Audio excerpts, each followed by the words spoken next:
Sa ngayon, kung hindi namin mabenta yan at mabulok yan sa aming warehouses, walang value yan. 3 piso na lang per kilo yan. Pag-iwas na bumaba ang quality value, ito ang layon ng Department of Agriculture kung bakit minamadali na rin ng ahensya ang pag-dispose ng bigas sa warehouse ng National Food Authority. Ang P20 Rice Program ay mula sa 33 pesos na kada kilo ng bigas sa mga local government unit. Kalaunay naging 29 pesos na inilunsad sa kadiwa ng Pangulo Store at ngayon mapapalitan na ng programa ng 20 pesos kada kilo. So technically, we have, in any situation, even in private industry, ang tawag dyan is move out sale. Bargain. 50% off, 100% off, 30% off, call it what you may. That is the reality. Ayon pa sa kalihim, tinatayang aabutin ng 10 hanggang 12 billion pesos ang posibleng maging lugi sa P20 Rice Project na ito.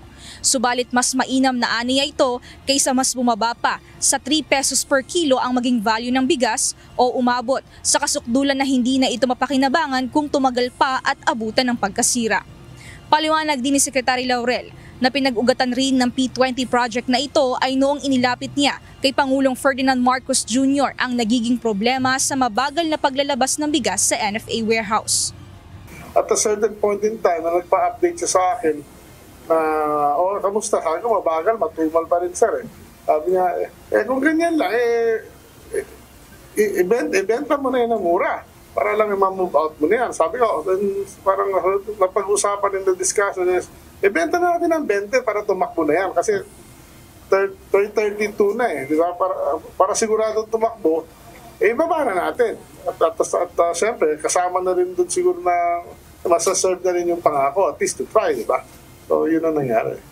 Samantala, nilinaw ng DA na bilang paghahanda sa pag-roll out ng 20 pesos per kilo ng bigas, pansamantala nitong inihinto ang pagbebenta ng 29 pesos per kilo sa ilang piling kadiwa outlet.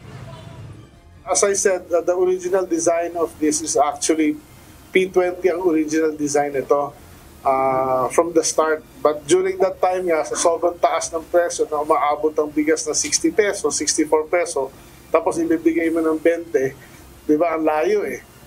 Kaya naman ayon sa kalihim, ang pagbaba ng 20 pesos per kilo ng bigas ay napapanahon na rin dahil sa pagbaba na rin ng presyo ng bilihin sa world market.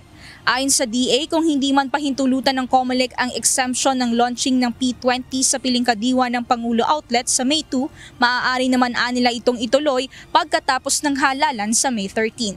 Mia Alonso, UNTV News and Rescue. Diyos ang aming sandigan, serbisyo publiko ang aming pinahahalagahan.